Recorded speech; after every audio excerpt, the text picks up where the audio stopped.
Sorry ya, ini selalu saja diawali dengan akrobat layar dulu. Ini demi gratis pakai V-recordernya ya. Thanks V-recorder. Sorry, I cannot afford to buy it premiumly. Oke, yang nomor 41. Ini saya kasih judul nanti latihan ikatan kimia yang E ya. Karena semuanya nanti akan ada sampai F. Kita akan membahas sampai 60 soal. Nah, ini nomor 41 sampai 50 dulu ya di sini. Oke, kita variasikan sedikit soalnya. Di sini ada unsur X dan Y. Nah, biasanya kan kita dikasihnya kalau nggak nomor atom, kalau nggak konfigurasi elektron. Nah, sekarang dikasih letaknya. Dari letaknya kita lihat nih, elektron valensinya berapa. Nah, elektron valensi itu kan ditentukan dari golongan ya. Atau sebaliknya, golongan itu ditentukan dari elektron valensi. Nah, X ini ada di golongan 2A, golongan alkali tanah. X ini ada di golongan 6A, golongan oksigen. Nah, jadi dari sini kan kelihatan, oh X ini logam nih, Y-nya non logam. Kalau ada logam sama non logam berikatan, pasti ikatannya ikatan ionik. Jadi di sini terlibat ion dong kalau gitu. Nah, X golongan 2A, elektron valensinya ada 2. Jadi dia cenderung melepaskan 2 elektron supaya menjadi seperti gas mulia atau supaya oktet. Kalau Y golongan 6A, elektron valensinya saya baru sadar saya nulis 7 di sini. Ini harusnya 6. Berarti Y ini kurang 2 elektron untuk mencapai oktet. Jadi Y biasanya menerima 2 elektron. Oh, pas banget, ada yang lepas 2, ada yang terima 2.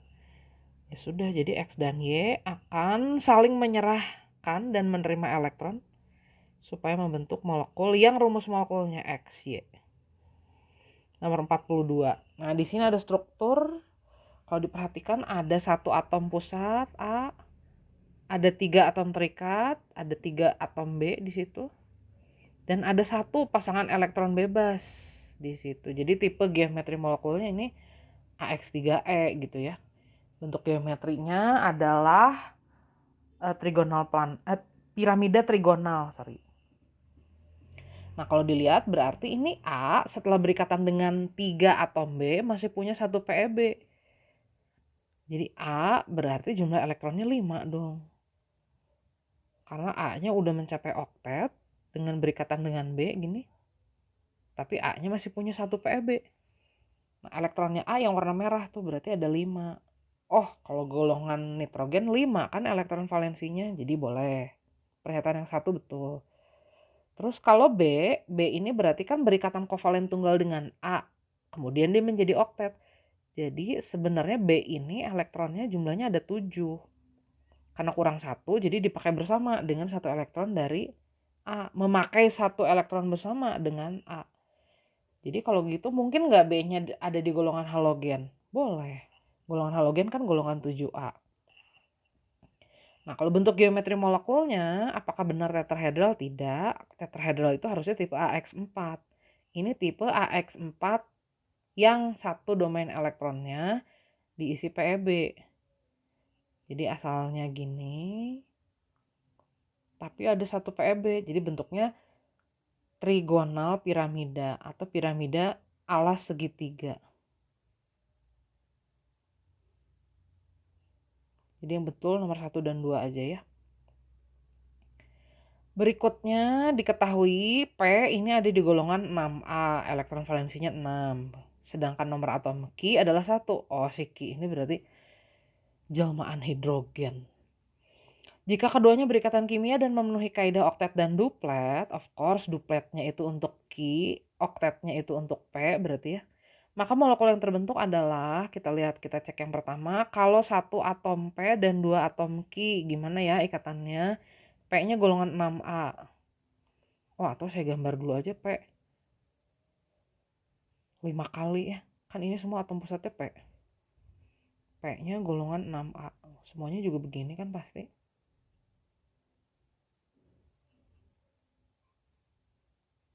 Nah, Ki-nya golongan 1A. Ki-nya kan hidrogen sebenarnya, dia pura-pura jadi Ki aja. Gini. Kalau yang B, Ki-nya ada 3. Wow, mana mungkin. Kalau kayak gitu, nanti jumlah elektron di sekitar P-nya jadi ganjil, jadi aneh ya. Jadi berapa tuh? Jadi 9. Nah, senyawa yang B nggak mungkin ada sih. Kalau yang C, ini juga sama, Q-nya 3, maksa banget ya. Harusnya PB-nya cuma 1, ini gimana yang ini? Nggak mungkin. Kalau yang D, Q-nya ada 4. Kita coba kalau Q-nya 4. Oh, bisa juga ya, gini ya. PEB-nya 1, tapi tipe geometri molekulnya itu harusnya AX4E. Bentuknya piramida, nggak tetrahedral ya. Ini kan digambarinnya tetrahedral, jadi itu salah bentuk. Kalau yang E, nah ini Q-nya ada 2, tipenya AX2E2, bentuknya huruf V. Nah, ini yang betul. Kenapa sih yang A salah? Karena nggak linear dong ya kalau tipe AX2E2. Tipenya huruf V, jadi yang betul yang E. 44. Dikasih tahu konfigurasi elektron A sama B. Oh, ini versi Niels Bohr. A-nya berarti golongan 3A, B-nya golongan 6A. 3A logam, 6A non-logam. Kenapa sih yang 3A logam? Ya karena lebih gampang mencapai kestabilan dengan cara melepaskan 3 elektron ini. Kalau elektron yang 3-nya dilepaskan, dia jadi seperti neon, oktet. Kalau unsur B, dia lebih mudah nerima 2 elektron aja ya, supaya oktet. Nah, jadi senyawanya senyawa ionik betul karena ini terjadi serah terima elektron. A-nya menyerahkan elektron, B-nya menerima elektron. Rumus molekul yang terbentuknya A2B3. Kan cara gampangnya kali silang aja ya. Setiap 2 ion A itu nanti harus berpasangan dengan 3 ion B. Oke, lelehan senyawa yang terbentuk menghantarkan listrik karena senyawanya senyawa ionik, lelehannya menghantar listrik. Gitu. Jadi ketiga pernyataan benar. 45. Diketahui ada senyawa CCl4, PCl5, dan SCl2. Bentuk molekul yang tepatnya gimana? Nah, kalau kita lihat karbon elektron terluarnya 4. Fosfor elektron terluarnya 5. Tahu dari mana sih? Itu kan ada nomor atom. Silahkan dihitung. Sulfur elektron valensinya 6. Nah, ketiga atom pusat ini semuanya berikatan dengan klor. Klornya golongan 7A. Jadi kalau pada CCl4 seluruh elektron valensi dari karbonnya kepake nih. Tipenya jadi AX4. Kalau pada PCl5 sama juga nih. Karena Cl-nya golongan 7A, seluruh elektron valensi dari P kepake juga nih berikatan dengan Cl. Si P-nya jadi lebih dari oktet nih. Iya, memang ini senyawa yang lebih dari oktet, menyimpang dari kaidah oktet. Tipe geometri molekulnya 1 atom pusat, 5 atom terikat, AX5. Kalau SCl2 gimana? Atom pusatnya S, terikatnya Cl. Nah, di sini tipe geometri molekulnya AX2E2 ya. Pasangan elektron bebas dari sulfurnya ada 2. Jadi bentuknya huruf V harusnya. Jadi yang benar harusnya gini bentuknya. Kalau PCl5 sih betul ya, itu bentuk bipiramida trigonal. Bentuk CCl4, AX4 tetrahedral juga betul. Jadi yang salah itu hanya yang ketiga. Yang tepat bentuk geometri molekul 1 dan 2. 46. Diketahui ada unsur X dan Y. X-nya ada di golongan 7A. Y-nya juga golongan 7A. Oh, keduanya non-logam. Jadi keduanya pasti akan membentuk ikatan kovalen. Nah, si X ini golongan 7A, gambar aja dulu. Elektron valensinya ada 7. Si Y golongan 7A juga. Nah, kalau kalau YX3 itu katanya strukturnya nanti gimana ya? YX3. Oh, saya salah. Yang digambar jadi atom pusatnya Y. Nggak apa-apa, kita ganti aja ini jadi Y. Nah, yang terikatnya yang X. Karena X periodenya lebih kecil ya, jadi pasti kalau berikatan paling mungkin ya X-nya yang banyak ya, instead of Y-nya yang banyak. Logikanya gitu ya. Bola atomnya Y kan nanti lebih besar. Kalau terbentuk YX3, kurang satu lagi X-nya. Ini geometri molekulnya adalah huruf T. Nah, ini bentuk tipe molekulnya kan AX3, satu atom pusat, 3 atom terikat, dan 2 PeB. Jadi AX3E2. Ini bentuk geometri yang asalnya 5 daerah elektron. 5 daerah elektron itu bentuk bipiramida trigonal kayak begini. Nah, E-nya ada 2 pasangan elektron bebas.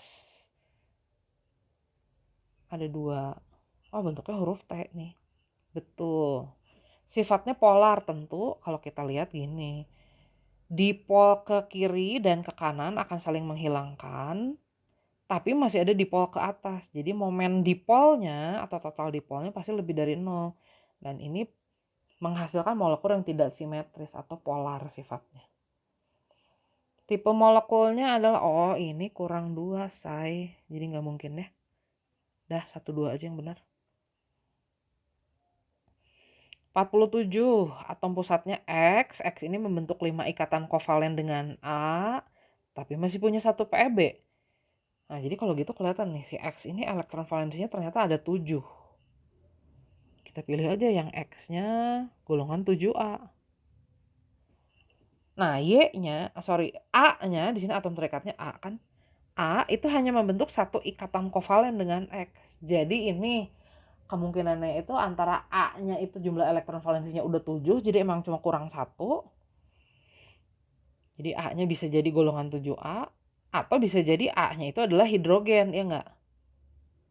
Golongan 1A. Emang cuma perlu 1 elektron lagi, jadi dia duplet dan dia udah stabil. Kalau X nggak bisa ditawar sih, elektron valensinya jumlahnya ada 7.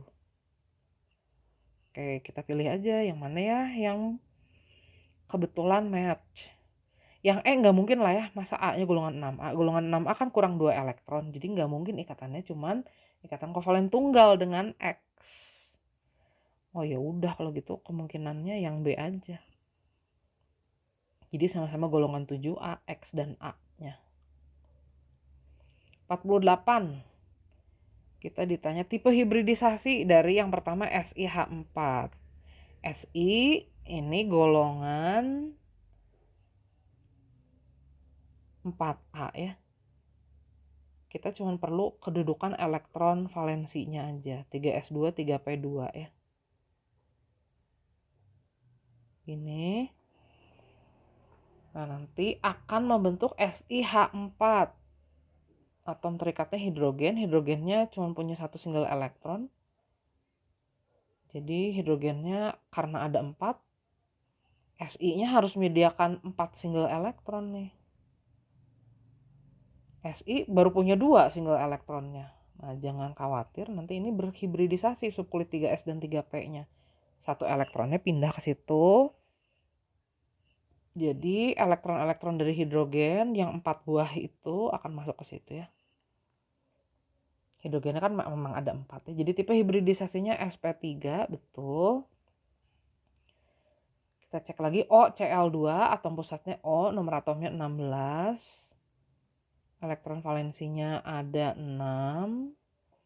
Di subkulit 3s2, di subkulit 3p4.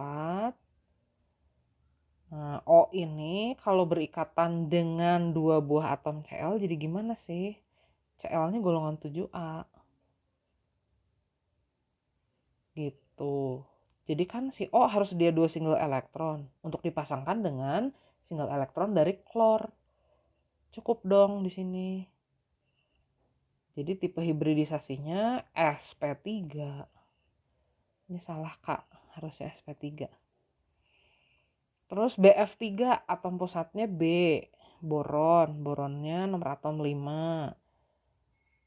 Elektron valensinya ada 3 di subkulit 2s dan 2p. Nah, boronnya nanti mau mengikat 3 buah atom fluor. Fluornya ada di golongan 7A nih. Berarti boron harus menyediakan 3 elektron single untuk dipasangkan dengan elektron single dari fluor. Belum ada 3 ini. Gimana dong? Jadi harus pindah dulu. Berhibridisasi dulu sukulit 2s dan 2p-nya, satu elektronnya pindah ke situ. Nah, single elektron dari fluornya nanti akan terikat di sini. Ada 3 fluornya. Tipe hibridisasinya jadi sp2. Ini juga salah. Jadi yang betul memang cuman yang ke satu saja. 49. Senyawa yang memiliki ikatan ion dalam molekulnya. Nah, kita jangan terkecoh dengan NH4Cl karena NH4Cl ini bisa terurai jadi ion NH4+ dan Cl-. Jadi ada ikatan ion di situ. Magnesium dengan brom juga ini ikatan ionik karena magnesiumnya logam, bromnya non logam. Nah, kalau HCl walaupun kalau dilarutkan dalam air dia terurai jadi ion H+ dan Cl-, jangan lupa hidrogennya non logam, klornya juga non logam. Jadi ini ikatannya ikatan kovalen. Yang memiliki ikatan ion ya cuma senyawa 1 dan 2. Nah, NH4 ini emang dia agak unik ya. Karena di dalam NH4 itu ada ikatan kovalen. Nih kalau saya gambar nitrogennya kan golongan 5A ya. Dia mengikat 4 buah atom hidrogen. Hidrogen golongan 1A. Cuman ada satu hidrogen yang datang nggak bawa elektron karena dia muatannya plus. Dia udah ngelepasin elektron. Jadi nanti di sini N-nya kan udah oktet, punya PeB. Jadi ada satu ikatan kovalen koordinasi. Nah, ini membentuk satu ion. Dalam ion ini ada ikatan kovalen tunggal, 3 buah. Ada satu ikatan kovalen koordinasi. Nanti dalam antara ion NH4 dan Cl- dalam senyawa NH4Cl akan terjadi ikatan ion. Kok bisa gitu sih? Ini Cl-nya kenapa min? Ini tadi H-nya kenapa jadi H+? Dia melepaskan satu elektron dikasihin ke Cl, jadi makanya Cl-nya min. Jadi dalam NH4Cl ini komplit. Ada ikatan kovalen biasa, ada kovalen koordinasi, ada ikatan ion. Oke, nomor 50 terakhir untuk video ini. Habis itu kita lanjut di video berikutnya biar nggak kepanjangan. Mana yang mengalami ikatan hidrogen antar molekulnya? Ikatan hidrogen itu harus terjadi antar hidrogen dengan atom-atom berkeelektronegatifan tinggi.